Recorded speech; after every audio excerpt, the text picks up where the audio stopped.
The whole living nightmare of financial abuse committed by Yehuda Ferris as trustee of a late cancer patient's trust is the following.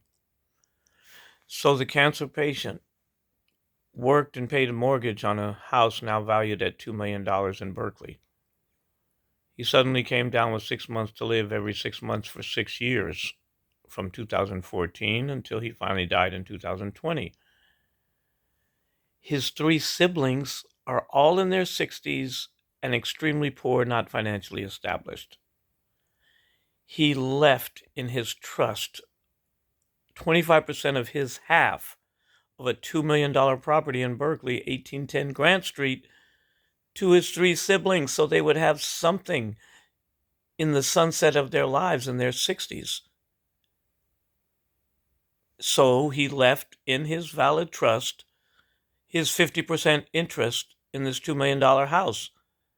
And he left 25% of his half to his 3 siblings because his own 2 non-Jewish Filipino daughters did not even visit him once in the entire 6 years before he died of cancer. They knew he had cancer.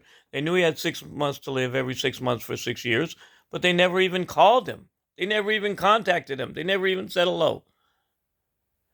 So when he passed away after 6 years of agonizing fear of death, not only him, but amongst his siblings too. Do you know what kind of grief, what kind of anticipatory grief it is when you're constantly being told every 6 months for 6 years that your brother's going to die? That's a lot of trauma. And so after he passed away, you would think if Yehuda Ferris of Chabad of the East Bay wasn't a complete monster, he would have protected the inheritance and the financial interest of the 3 siblings.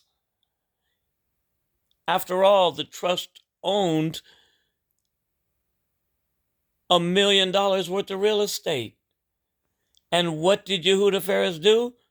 He transferred it out of the trust for $82,000, leaving the 3 siblings completely broke and penniless. So now they can face their 60s and beyond with nothing, not a single penny, because this guy had to transfer $1 million worth of real estate of a cancer patient's trust out of the trust for $82,000. You don't do that.